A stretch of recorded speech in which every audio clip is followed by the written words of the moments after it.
네, 8월은 날씨가 너무 덥고 또 이제 설교를 준비하는 저도 많이 괴로움을 당하는 그런 계절입니다. 그래서 이제 오늘 설교 준비하면서 많은 고민을 했습니다. 에스겔서를 계속 설교하자니 앞부분에는 심판의 메시지가 참 많이 있어가지고 이거 두려워서 우리 성도님들 힘을 너무 뺄 것 같기도 하고 또 고민하다가 문득 그런 지혜가 떠올랐습니다. 내가 삶을 살아오면서 가장 은혜 받았던 찬양이 무엇일까? 그것을 우리 성도님들과 함께 나누는 시간을 가져야 되겠다. 그래서 이제 오늘 8월의 첫 번째 주일날 저희 가장 좋아하는 찬양 첫 곡으로 아무것도 두려워 말라, 이거를 들고 나왔습니다. 물론 오늘 설교의 제목도 아무것도 두려워 말라입니다. 우리가 함께 말씀을 듣고 찬양을 드릴 때 저와 여러분 마음속에 모든 두려움이 사라지시기를 간절히 축복합니다. 요즘 현대인들에게 많이 생기는 질병 가운데 공황장애라는 병이 있습니다. 유명한 연예인들도 이 병에 걸려서 고생했다는 이야기들을 이제 TV에 나와서 간증하는 것을 보게 되는데, 자기가 감당할 수 없을 만큼의 스트레스, 이건 뭐 우리가 이제 스트레스는 다 있는 건데 대부분은 이게 감당하고 풀어나가잖아요. 근데 그걸 더 이상 감당할 수 없을 만큼의 스트레스를 받게 되면 일종의 패닉 상태가 우리에게 생긴답니다. 이거를 공황 상태라고 하는데, 이러한 심리적인 압박이 이제 잦아지는 거죠. 처음에는 한 번 왔었는데 그 다음에 두 번 오고 세 번 오고, 이게 이제 점점 잦아지면서 발작이 일어나기도 하고 공포가 생기고 때로는 이제 호흡곤란, 그래서 숨이 안 쉬어지는 거죠. 가슴이 막 옥죄어지고 죽을 것만 같은 두려움이 계속되는데 이것을 공황장애라고 부릅니다. 저도 양천교회 초기에, 목회 초기에 공황장애를 겪었던 적이 있습니다. 교회가 너무 힘들었고 가난하고 그 약간의 리모델링을 하는데도 비용을 마련하지 못해가지고 전전긍긍했을 때, 그래서 우여곡절 끝에 후원금을 받고 또 우리 함께 있었던 적은 인원이지만 헌금을 해가지고 리모델링을 시작했는데, 이제 공사를 진행하시던 집사님과 교회 간에 어려움이 생겼습니다. 그 재직회를 하면서 공사에 대해서 보고를 할 때마다 큰 소리가 나는데, 얼마나 큰 소리가 나는지 저는 책임을 맡은 목사로서 너무 힘들고 괴로웠습니다. 그러니까 잠이 오질 않더라고요.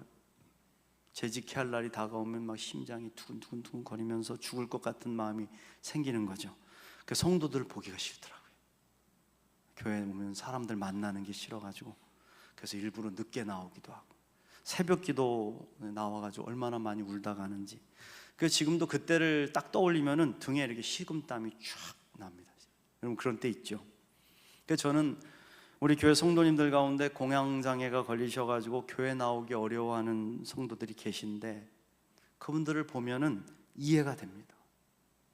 그 마음이, 심정이 이해가 돼요. 그래서 기도해요. 주님, 저분들을 거룩한 빛으로 비춰주셔서 위로해 주십시오. 두려움을 몰아내 주시고 주님 품으로 다시 나올 수 있도록 주께서 인도해 주십시오. 할렐루야. 이게 이제 얼마나 독한 병이냐 하면, 이 증상으로 인해 진료받는 인원이 이제 해마다 증가하고 있어요. 그래서 건강보험 심사평가원의 통계 자료를 제가 이렇게 뒤져봤더니 공황장애 환자 수가 2019년도에는 약 19만 1000명이었다고 합니다.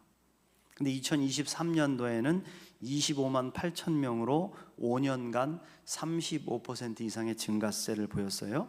이거는 이제 공황장애 판정을 받아가지고 약을 먹으며 치료를 받는 인원들, 그것에 대한 측정한 것이니까, 증상이 있는 사람들로 이거를 확대하면은 훨씬 많은 사람들이 이 병으로 고통을 당한다고 볼 수가 있죠. 여러분들도 이런 증상을 겪으신 분들이 계실 겁니다. 사실 과학자들은 오늘 우리가 살아가고 있는 이 시대가 어느 때보다도 안전한 시대다, 먹고 살만한 시대다, 그렇게 이야기를 하고 있습니다. 과학기술도 눈부시게 발전했고 의학기술도 발달해서 옛 선조들이 살아왔던 시대보다 훨씬 편안한 시대를 지금 우리가 누리고 있다는 거죠. 그런데 사람들의 느끼는 두려움과 공포는 훨씬 더 심하다. 댄 가드너라는 분이 쓴 이유 없는 두려움이란 책에 보면 몇 가지 예를 들어주고 있어요. 첫 번째는 영국에서 1900년대에 태어난 아기의 평균 수명은 46세였다고 합니다. 근데 이 아기의 증손자가 태어날 때 1980년대 아기의 평균 수명은 74세로 늘어났대요. 엄청나게 늘었죠. 그리고 2003년에는 자녀들의 평균 수명이 80세가 넘어섰고 지금은 81세를 넘어가지고 이미 우리 주변에도 90세 넘어선 분들 많이 계시고요.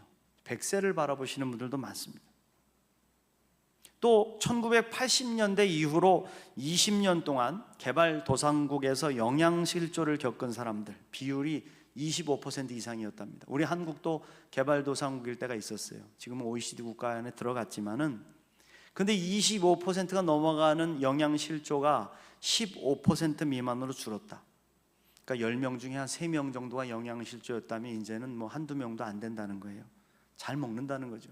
과학자들이 결론을 내린 것은 우리가 사는 이 시대가 역사상 가장 건강하고 부유하고 장수하는 시대가 됐다. 그럼에도 불구하고 우리의 두려움은 날로 더 커져가고 있다는 것. 이게 참으로 아이러니한 일이 아닐 수가 없다는 겁니다. 요즘에 미국의 트럼프 대통령이 세계 나라들과 관세 협정을 맺으면서 아주 핫 이슈로 떠오르고 있지 않습니까?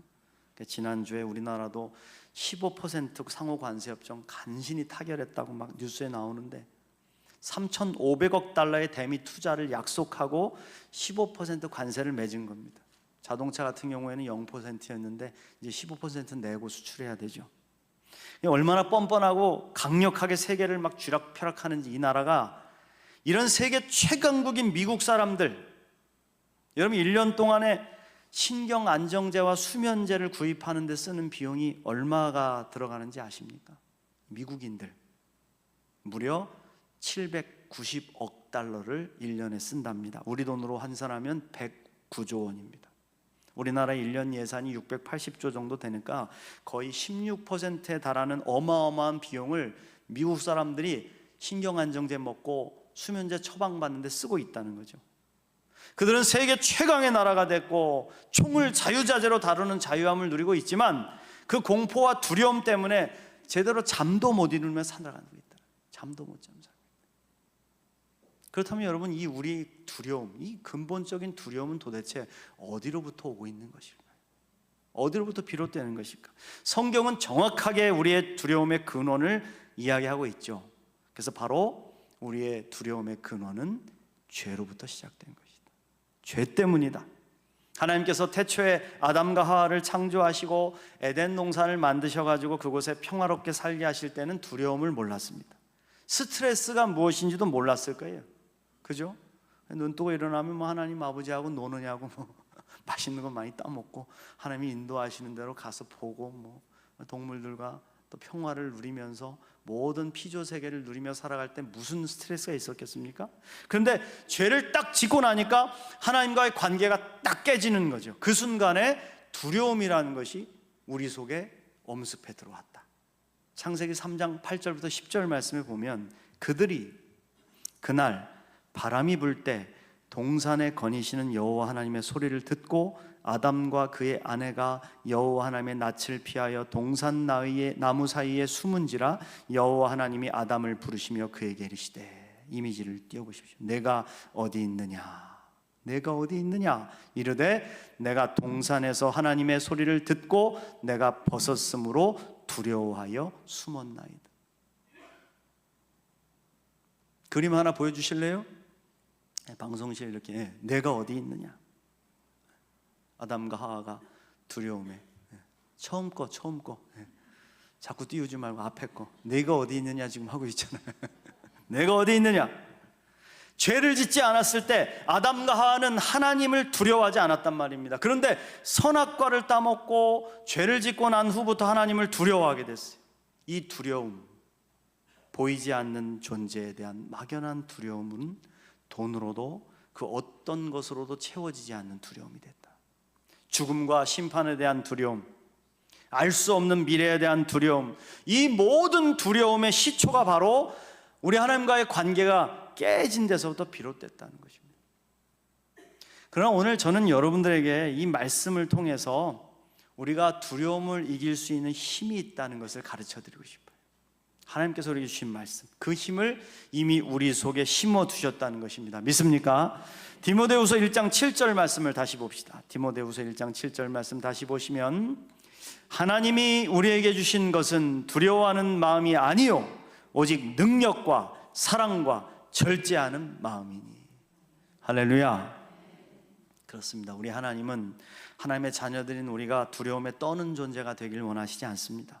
그래서 하나님은 늘 하나님의 사람들에게 말씀하시죠. 아무것도 두려워하지 말아라. 내가 너희와 함께 할 것이다. 믿습니까? 오늘 하나님의 이 음성을 들으시고 용기를 얻는 저와 여러분 되시기를 간절히 축복합니다.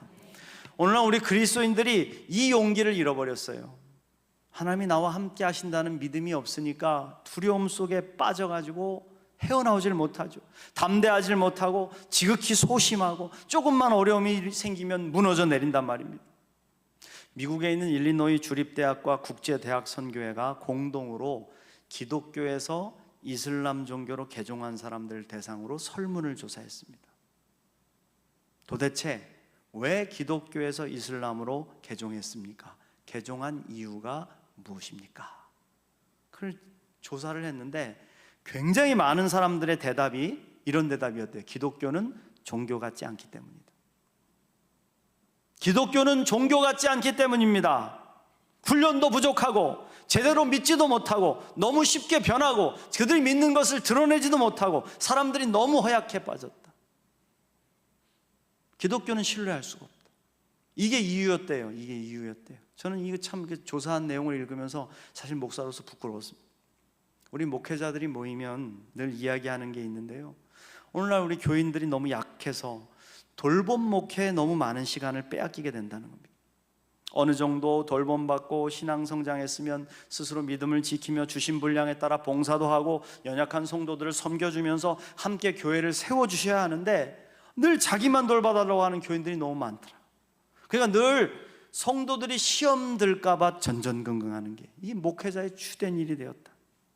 말씀 준비와 복음 전파에 집중하면서 힘차게 나아가야 될 교회가 나 상처받았다 하는 교인들을 돌보다가 해야 할 일을 제대로 못하고 있다는 그런 말씀이었습니다.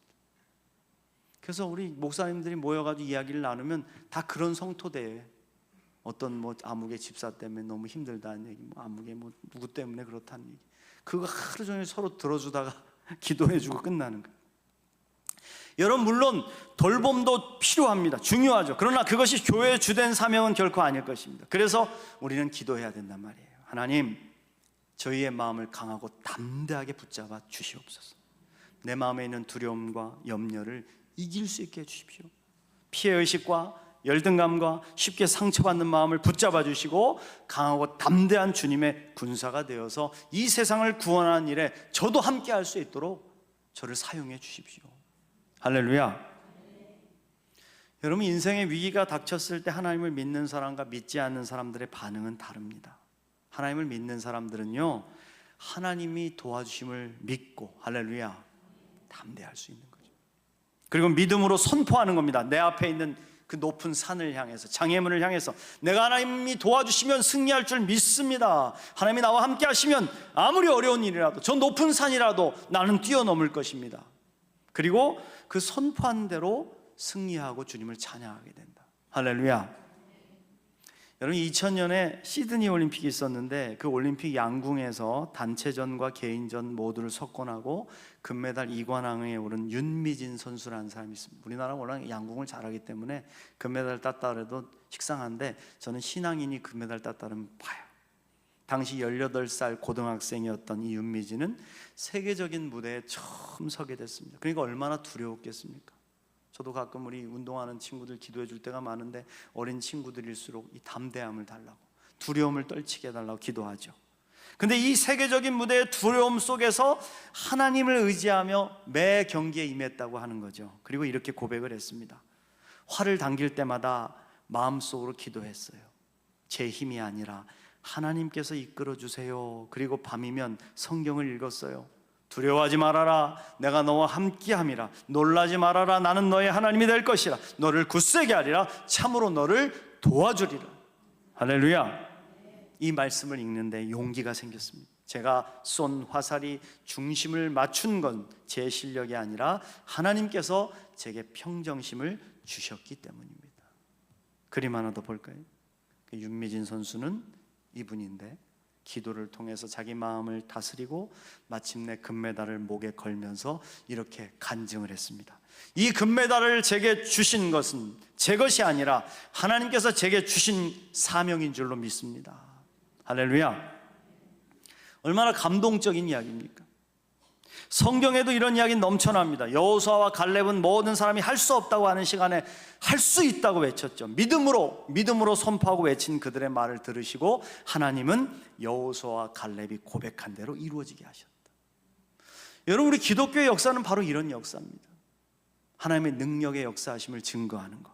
우리가 두려움을 극복하기 위해서는 말을 바꿔야 된단 말이에요. 말의 능력의 말을 계속해서 선포하고 하나님의 임하심을 믿음으로 고백할 수 있어야 된다. 자꾸 내 입술에서 부정적인 말을 하고 안 좋은 말을 하는 인생이 되면 여러분 결국 그렇게 될 수밖에 없어요. 별일 아닌 것도 별일인 것처럼 자꾸 이야기하면 별일이 됩니다. 저도 우리 교인들이 가끔 와가지고 무슨 얘기해 줄 때 잘 안 들으려고 해요. 목사님 큰일 났어요. 무슨 일이 생겼어요. 이러이러한 일이 생겼어요. 그러면 그걸 자꾸 제가 묵상하면은 거기에 빠지게 되고요. 그걸 일으키려고 하는 사람을 찾으려고 하고 그 사람을 데려다 놓고 혼내키려고 하고 그러면 그게 어느 순간에 큰 일이 되어 있더라고요. 근데 보면 별일도 아니었던 거야. 별일도 아닌 것도 자꾸 그렇게 부정적인 입술을 통해서 이야기하다 보면 별일이 되죠.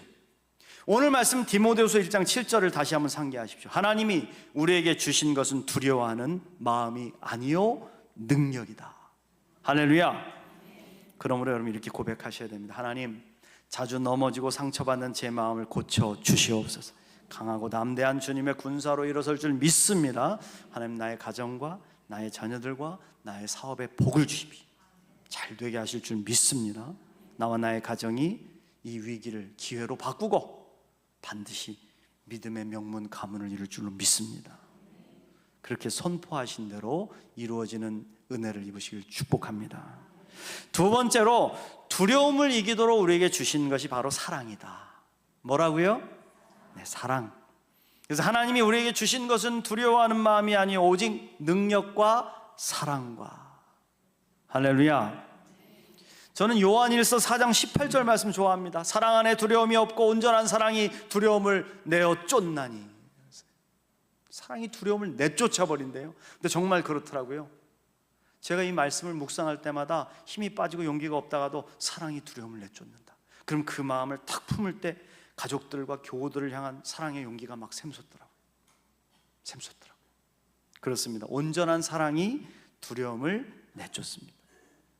우리가 잘 아는 마틴 루터 킹 목사님 있잖아요. 1960년대 흑인 운동, 인종차별에 깊이 뿌리 내려진 이 미국 사회를 바꾸는데 그 속에 품어져 있는 미움, 그 모든 폭력을 사랑과 평화로 다 바꿔냈던 사람. 그래서 늘 사랑과 평화를 외쳤죠. 그는 수도 없이 체포됐고 살해 위협과 협박 편지를 받았습니다. 심지어는 집이 다 불타버리는 그러한 위험도 경험을 했습니다. 그러나 그는 단 한 번도 폭력을 선택하지 않고 두려워하지도 않았습니다. 그리고 이렇게 고백했어요. 우리는 그들을 사랑하고 싶지 않지만 사랑해야 합니다. 사랑은 결국 세상을 바꾸어 버릴 것입니다. 나는 꿈이 있습니다. 사람들을 피부색이 아닌 인격으로 판단하는 세상, 그러한 세상을 우리 자녀들에게 물려주고 싶은 꿈이 있습니다. 비록 그는 1968년 괴한이 총에 죽임을 당했지만 그가 남긴 사랑은 미국 내에 자리 잡은 인종차별과 폭력을 뛰어넘어서 보석처럼 빛나게 됐죠. 이미지 하나 볼까요? 마틴 루터 킹은 이렇게 고백을 했습니다. 우리가 함께 읽어볼까요? 시작. 우리가 사랑하는 순간 우리는 가장 강한 사람입니다. 아멘. 그렇습니다. 사랑은 두려움을 이기죠. 그러나 사랑받지 못하고 사랑하지 않으면 두렵습니다. 하나님이 나를 사랑하신다. 아버지가 나를 사랑하신다. 엄마가 나를 사랑하신다. 나는 내 아내를 사랑한다. 내 자식들을 사랑한다. 내 목숨보다 더 사랑한다. 이 고백을 할 수 있는 사람은 두려움을 이길 수 있습니다. 그러므로 사랑하는 성도 여러분, 무엇보다도 사랑하시기를 축복합니다. 베드로전서 4장 8절 말씀에 무엇보다도 뜨겁게 서로 사랑할지니 사랑은 허다한 죄를 덮느니라. 할렐루야. 그렇습니다. 우리를 두렵게 하는 것이 죄라고 말씀드렸어요. 죄는 모든 관계를 깨뜨려 버린다 했습니다. 하나님과의 관계가 죄로 인해서 깨집니다. 그렇죠? 죄 짓고 나면 하나님 두려워지고 하나님으로부터 떠나고 싶어집니다. 죄가 기쁘고 즐거우면 하나님으로부터 멀어지죠. 사랑하는 가족들 간에도 마찬가지 아닙니까? 내가 죄를 지었으면 가족 간의 관계가 깨져버리지 않습니까? 서먹서먹해지고 만나기가 싫어지죠. 그러나 사랑은 그것을 뛰어넘는다. 이미지 하나 봅시다. 사랑하는 아버지는 자녀의 죄를 용서합니다. 그리고 끝없이 기다립니다. 사랑하는 자녀는 자신의 죄를 뉘우칩니다. 용기를 내어서 아버지께로 돌아갑니다. 담대하게 아버지 품에 안깁니다. 사랑하면 두려움과 죄를 이기고 승리할 수 있습니다. 믿습니까? 우리 양천교회 성도님들, 저와 여러분이 큰 사랑으로 두려움을 이기고 승리하시기를 간절히 축복합니다. 마지막으로 두려움을 이기는 힘은 절제에 있어요. 절제. 뭐라고요? 절제. 하나님이 우리에게 주신 것은 두려워하는 마음이 아니요 오직 능력과 사랑과 절제하는 마음이니. 절제는요, 하나님을 우리가 바라보면서 모든 것을 하나님이 하셨음을 고백하는 마음입니다. 절제라는 게 뭐 어떤 특별한 어떤 것이 아니라 하나님을 바라보면서 모든 것을 하나님이 하셨음을 고백하는 마음이다. 이 고백을 우리가 수시로 하며 살지 않으면 우리는 하늘 높은 줄 모르고 달려가다가 교만으로 망할 수밖에 없는 사람들입니다. 오늘 여러분들이 삶의 시간들을 멈추고 주님 앞에 나와서 1시간 예배드린 이 시간이 바로 절제의 시간이에요. 세상의 것들을 끊고 절제하고 하나님께서 하셨습니다. 모든 영광을 주님께 돌립니다 하는 이 시간이 바로 절제의 시간이다. 믿습니까? 절제하지 못하고 자꾸 앞으로만 달려가다 보면 어느 순간에 큰 어려움이 찾아오게 돼 있어요. 경제적인 어려움을 당하는 분들을 보면 절제하지 못해서 어려움을 당하는 것을 보게 됩니다. 힘이 있고 능력이 있다고 해서 마음대로 쓰지 말고 절제해야 어려울 때 힘을 낼 수가 있다고요. 사업도 마찬가지죠. 잘 된다고 너무 과하게 투자를 하다가 낭패를 보게 되죠. 그러면 두려움이 몰려와요. 두려움이. 아, 이대로 망하나 보다. 나 이대로 끝나나 보다. 그러나 절제하고 힘을 비축해 둔 사람은 어려움을 당해도 두렵지 않다. 우리가 하나님을 바라보며 자꾸 겸손하게 자신을 낮추고 멈춰서야 하는 이유가 바로 여기에 있는 것이다. 이미지 하나 보겠습니다. 하늘 높은 줄 모르고 자라는 나무도 가지치고 정돈해야 더 아름답고 건강하게 자라는 거 아니겠습니까? 저도 제 방에 목양실에 가보면 화초를 여러 개 키우고 있는데 이게 이파리가 너무 무성해지면 잘라요. 가위를 잘 소독해가지고 잘 잘라주면 그 다음에 보면 남아있는 가지들이 얼마나 싱싱하게 자라는지, 그리고 그 안에서 또 가지가 자라나. 다 자라는 대로 제멋대로 내버려두면 병에 걸리거나 쓰러지기 쉽습니다. 우리의 삶도 하나님 앞에 자꾸 멈춰서서 점검을 받아야 됩니다. 저는 이것이 절제의 능력이라고 생각합니다. 자전거를 타다 보면 비싼 자전거일수록 뭐가 좋냐면 브레이크가 좋아요. 예전에 자전거들은 다 고무로 만들어진 거이고 브레이크로 달아가지고 쓰다 보면 이게 다 달아가지고 너무 또 과열되면 이게 또 망가져가지고 잘못하면 위험해서 다치기도 하는데, 요즘에 나오는 비싼 자전거는 다 디스크 브레이크로 되어 있습니다. 오토바이에 다는 것 같은 그런 것처럼 이렇게 동그란 디스크 브레이크가 달려 있어가지고 이렇게 오래 잡아도 망가지지 않죠. 여러분, 달리는 것만이 중요한 게 아니라 잘 멈추는 것이 더 중요하다. 멈추지 못하면 죽기 때문에 잘 나간다고 마음대로 달리고 성공했다고 지나치게 자만하고 은혜 받았다고 늘 다른 사람을 판단하는 자리에 서게 되면 결국 어느 순간에 우리의 삶의 외로움과 두려움이 찾아오게 됩니다. 그러므로 우리는 자꾸 하나님을 바라보면서 멈춰야 됩니다. 하나님이 하셨습니다. 하나님이 이루셨습니다. 나는 아무것도 아닙니다. 나의 나 된 것은 내가 아니요 하나님의 은혜로 된 것입니다. 이런 이 고백을 자꾸 드릴 때 절제의 능력이 생겨난다. 그러면 담대함이 찾아오는 거예요. 담대함. 두려움이 사라지는 것이죠. 하나님, 저는 아무것도 아닙니다. 하나님이 저를 여기까지 이끌어 주셨습니다. 앞으로도 하나님의 인도하심과 함께 하심을 믿습니다. 그러니 두려워하지 않습니다. 할렐루야. 저는 양천교회 개척하는 심정으로 부임했을 때 사실 여러 가지 우여곡절을 많이 겪었습니다. 그러나 두려워하지 않았습니다. 왜냐하면 두려운 마음이 생길 때마다 걸음을 멈추고 하늘을 향하여 주님을 찬양했기 때문입니다. 제가 찬양의 은사가 있어서 찬양을 좋아하기 때문에 힘들고 어려울 때마다 하늘을 바라보면서 담대하게 찬양을 부르면 이 마음에 희망과 용기가 샘솟더라고요. 서운한 마음, 두려운 마음, 욕심이 자꾸 생기는 마음, 그게 차분히 가라앉더라고요. 복주하려고 하는 마음이 있었습니다. 한번 그냥 부딪혀서 끝장을 내봐. 다 때려치고 그냥 에라 모르겠다 해봐. 그때 주님 앞에 두 손을 높이 들고 찬양을 부르면 그 마음에 브레이크가 걸리고 한없는 감동이 온몸과 마음을 적셔서 온전히 하나님을 바라보게 해줘요. 찬양할 때 찬양 중에 거하시는 하나님의 임재를 경험하고 두려움을 몰아냈습니다. 할렐루야. 그러므로 사랑하는 성도 여러분, 두려움이 찾아올 때 찬양하시기를 축복합니다. 하늘을 향하여 두 팔을 벌려 찬양해 보세요. 소극적인 찬양이 아니라 적극적인 찬양을 드려보십시오. 하나님이 함께 하실 줄 믿습니다. 아무것도 두려워하지 말아라. 주 너의 하나님이 너와 함께 할 것이다. 놀라지 말아라. 내가 너의 하나님이 될 것이다. 주님의 임재를, 주님의 거룩하신 이 음성을 오늘 듣고 모든 두려움을 이겨내시는 우리 모두가 되시기를 간절히 축복합니다.